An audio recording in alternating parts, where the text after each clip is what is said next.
Guys, welcome back to channel Todopedia, dan di video kali ini kita bakalan bahas ada satu saham yang udah koreksi sampai 27% dalam 3 bulan terakhir. Dan dengan saham ini udah koreksi dalam, saham yang satu ini bisa kasih potensi dividen yang gede dan juga prospek bisnisnya itu ternyata masih bagus untuk kedepannya. Ya, jadi saham yang satu ini bisa kasih potensi dividen yang gede plus potensi pertumbuhan bisnisnya itu juga masih ada. Ya, nah saham ini saham apa? Tonton video ini untuk teman-teman tahu jawabannya. Nah, sebelum kita mulai, seperti biasa, buat teman-teman yang belum subscribe, jangan lupa subscribe channel Todopedia dan tekan lonceng notifikasi supaya teman-teman terus up to date sama konten-konten Todopedia yang selanjutnya. Oke, langsung aja kita ke pembahasannya.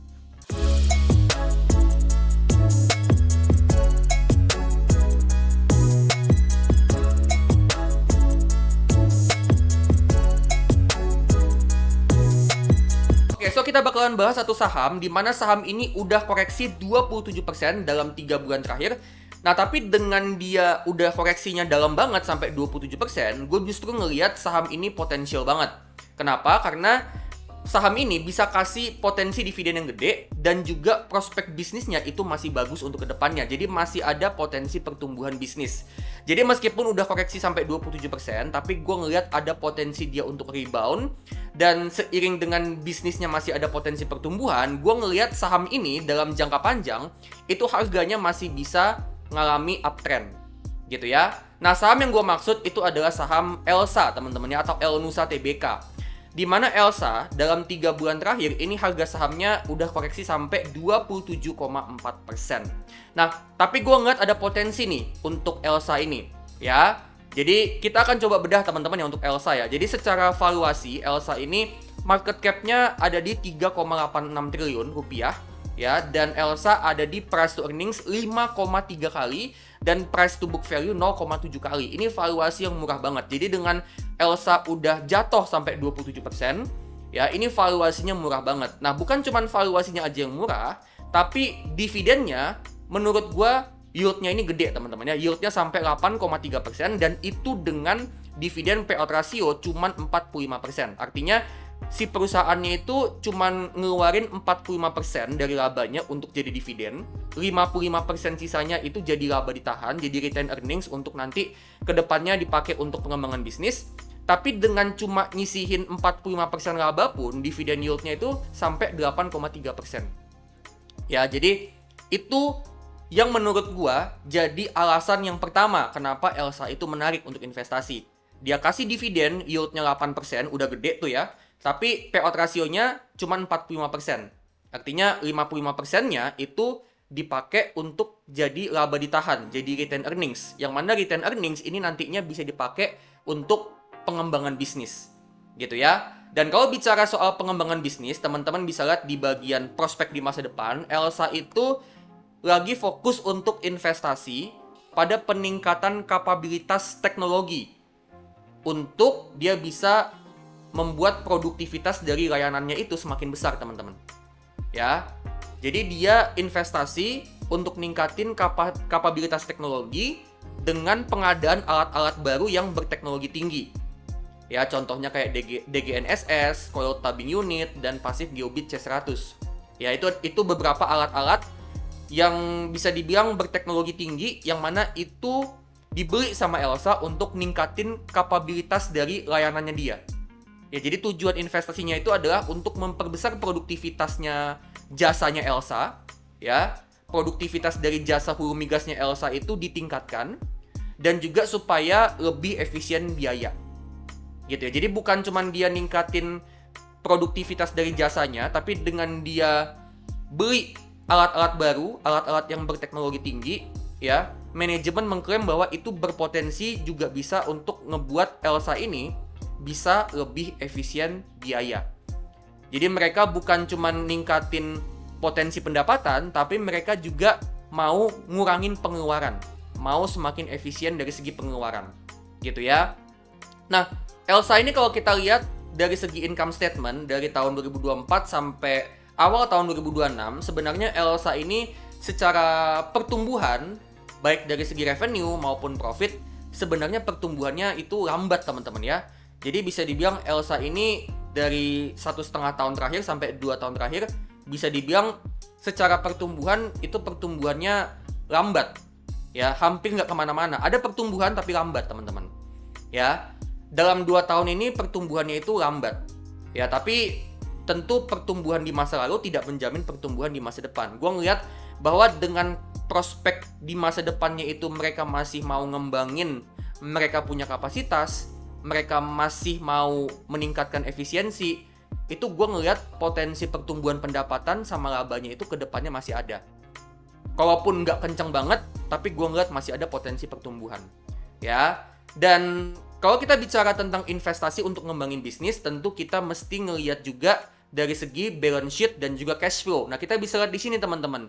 Elsa ini secara balance sheet, cash-nya itu ada di 3,3 triliun, teman-teman. Jadi ini cash-nya gede, teman-teman, ya, termasuk gede. Ya. Dan uniknya adalah si Elsa ini dia punya current asset itu jauh lebih besar daripada total liabilities. Ya, jadi bagusnya Elsa itu dia punya current asset, ya, teman-teman bisa lihat aset rancangnya 7,6T lebih besar daripada total semua liabilities-nya yang sebesar 5,5 triliun. Artinya apa? Artinya aset rancangnya itu udah mampu untuk ngelunasin semua utangnya. Jadi aset yang dalam jangka pendek bisa cair, itu udah mampu untuk ngelunasin semua kewajibannya, semua liabilities-nya. Baik yang jangka pendek maupun yang jangka panjang, baik yang ada bunganya maupun yang nggak ada bunganya, semuanya bisa dilunasin cukup dengan current assetnya doang. Yang artinya, Elsa ini emiten yang punya kemampuan bayar utang yang bagus banget, dan dengan kayak gitu, dengan current asetnya lebih besar daripada total semua utangnya, artinya Elsa ini punya sisa aset lancar yang cukup besar untuk dia pakai untuk kedepannya bisa investasi buat ekspansi bisnis, ya. Plus bisa juga dipakai untuk bagi dividen. Apalagi dengan cash-nya yang sampai 3,3 triliun, yaitu nominal yang gede banget, teman-teman, ya. Kalau kita bandingin antara cash sama current asetnya, cash-nya itu bisa dibilang lebih dari 40% dari total current aset, gitu ya. Artinya Elsa ini aset lancarnya itu gede, ya, dan kalau sewaktu-waktu dia kedepannya mau ngembangin bisnis, ya, kalau kedepannya dia mau bagi dividen, itu sangat-sangat bisa, ya. Balance sheet-nya itu sangat-sangat mendukung dia untuk bagi dividen ke investornya dan juga investasi buat ngembangin bisnis, ya. Dan secara cash flow, kita lihat di bagian bawah, teman-teman, ya, cash flow-nya. Untuk cash flow yang terbaru, baik dari segi operating cash flow maupun free cash flow, itu positif, ya, dan nominalnya juga gede, teman-teman. Dan kalau teman-teman lihat nih, ya, dari 2024 ke 2025 ke awal 2026, itu operating cash flow-nya sama free cash flow-nya itu meningkat, teman-teman, ya. Jadi Elsa ini punya kemampuan untuk dia bisa generate cash flow yang besar, ya. Nah, balance sheet-nya yang bagus dengan current asetnya yang lebih besar daripada total semua kewajibannya, plus cash flow-nya positif, free cash flow-nya positif, ya. Dua ini tuh sangat mendukung si Elsa untuk dia bisa bagi dividen yang gede untuk investornya dan juga investasi untuk pengembangan bisnis, ya. Jadi kondisi balance sheet sama cash flow-nya itu sangat mendukung Elsa untuk kedepannya ngembangin bisnis, untuk kedepannya dia bagi dividen, dan kalau dua hal itu dilakukan, yaitu tentunya akan kasih investor itu keuntungan. Kalau dia ngembangin bisnis, bisnisnya bertumbuh, ya, sahamnya pun dalam jangka panjang bisa naik, ya. Kalau dia bagi dividen, ya tentunya itu menguntungkan investor, ya. Jadi Elsa ini kondisi keuangannya bagus banget, ya. Jadi dia bisa bagi dividen dengan yield 8,3%, itu sangat-sangat didukung sama kondisi keuangannya yang memang sangat memungkinkan dia untuk bagi dividen. Apalagi dengan payout ratio yang cuma 45%. Artinya dia masih nyisihin uang itu cukup besar untuk dia tahan dulu, untuk jadi laba ditahan, untuk nantinya kedepannya dipakai untuk strategic investment, untuk strategic expansion, untuk ekspansi strategis. Dia mau ngembangin bisnis, dia mau ngadain teknologi baru, dia mau beli alat-alat yang canggih, dia mau ningkatin kapasitas produksi, itu sangat bisa.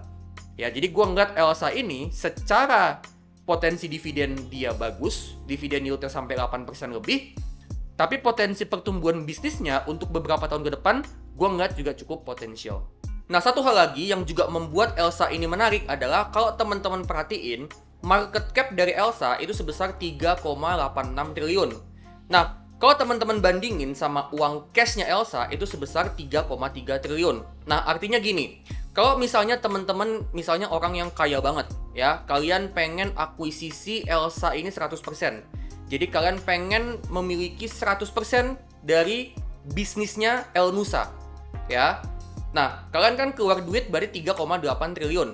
Ya, kalian keluar duit segitu. Nah, ternyata setelah kalian keluar duit 3,86 triliun untuk akuisisi 100% saham Elsa, ternyata di dalam bisnisnya Elsa itu ada uang cash 3,3 triliun.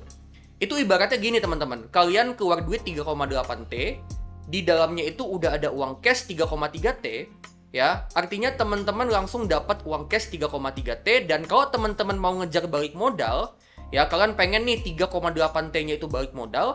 Artinya dengan teman-teman udah dapat uang cash 3,3 T, teman-teman cuman butuh uang 500 M untuk teman-teman bisa secepatnya balik modal. Ya. Nah, dan itu mungkin banget teman-teman 500 M itu, karena untuk Elsa, ya, kalau kita perhatiin untuk free cash flow-nya Elsa, ya, itu di atas 1 triliun teman-teman, ya. Di tahun 2026 free cash flow-nya itu kalau kita tarik 12 bulan terakhir sampai awal tahun 2026, Elsa itu bisa generate 1,9 triliun free cash flow. Artinya kalau teman-teman jadi pemilik bisnisnya Elsa, itu teman-teman bisa balik modal dalam kurun waktu setahun. Ya, bahkan teman-teman udah bisa cuan dalam kurun waktu setahun. Ya, teman-teman keluar duit 3,8 T, teman-teman dapat cash 3,3 T, ya, sisa 500 M lagi untuk balik modal, dan ternyata free cash flow tahunannya itu 1,9 T, ya, artinya teman-teman udah untung dalam waktu cepat, dalam waktu setahun, ya. Jadi bisa dibilang Elsa ini adalah saham perusahaan yang bisa kasih potensi keuntungan yang gede untuk investornya. Ya, mungkin cash-nya itu nggak langsung dikasih ke investor gitu, ya, nggak langsung 3,3 T dikasih ke investor gitu, tapi cash 3,3 T ditambah free cash flow yang gede 1,9 T itu akan jadi keuntungan untuk investor dalam bentuk lain, misalnya dividen, ya, pengembangan bisnis, buyback saham, ya. Kalau misalnya nanti manajemennya mau buyback saham, itu juga tentunya menguntungkan investor karena itu bisa mendorong kenaikan harga saham. Atau mungkin cash 3,3 T ini bisa dilakukan untuk ngelakuin aksi korporasi, mungkin dia mau akuisisi jumbo, mungkin dia mau ngembangin bisnisnya secara besar-besaran, itu juga bisa. Ya, jadi gue ngeliat Elsa ini adalah bisnis, ya, yang bisa kasih keuntungan yang besar untuk investornya.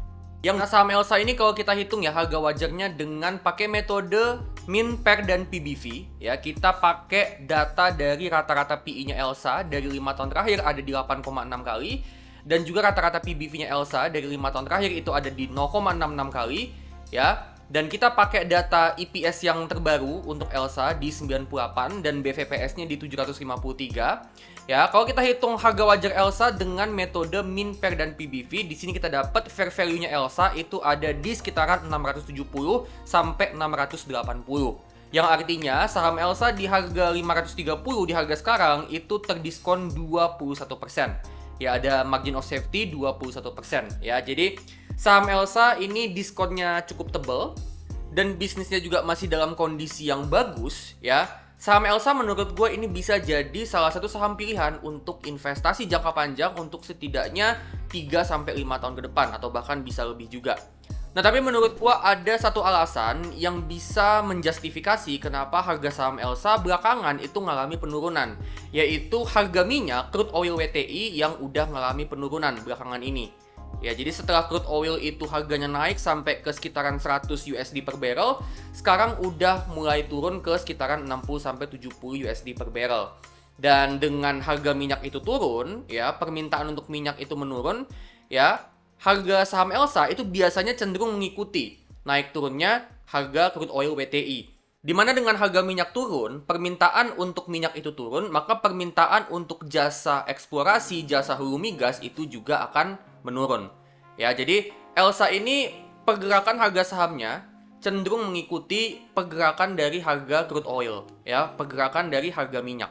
Ya, kalau dia minyaknya itu naik, Elsa cenderung naik. Kalau minyaknya turun, Elsa cenderung turun. Tapi overall Elsa ini adalah saham perusahaan yang kinerja bisnisnya bagus dan potensial, di mana bisnisnya itu bisa generate cash flow yang gede, Dari segi balance sheet, utangnya juga minim, karena asetnya gede, cash-nya juga gede, ya. Dan Elsa ini bukan cuman dia bisa bagi dividen dengan yield yang gede sampai 8%, tapi Elsa ini juga masih terus ngembangin bisnisnya. Dia masih terus ngembangin kapasitas dari jasa hulu migasnya. Dia masih terus ngembangin kapabilitas teknologi untuk jasa hulu migas, untuk eksplorasi, yang mana kedepannya itu bisa meningkatkan produktivitas bisnis. Oke, so itu dia ya, saham yang udah koreksi 27% dalam 3 bulan terakhir, tapi potensi dividennya gede dan gue ngeliat prospek bisnisnya itu masih bagus. Disclaimer ya, ini bukan ajakan untuk jual ataupun beli saham ini, jadi keputusan investasi 100% ada di tangan kalian masing-masing. Dan jangan lupa tetap do your own research, oke? Nah, kalau teman-teman suka sama video ini, teman-teman bisa klik like, bagiin video ini ke teman-teman kalian, dan teman-teman juga bisa kasih super thanks. Dan juga untuk support Todopedia, teman-teman bisa scan QR yang ada di bagian bawah, ya, supaya kedepannya gue makin semangat untuk bikin konten yang terbaik, yang tentunya insightful buat kalian. Oke, kalau gitu gue pamit dulu dan sampai ketemu di video selanjutnya.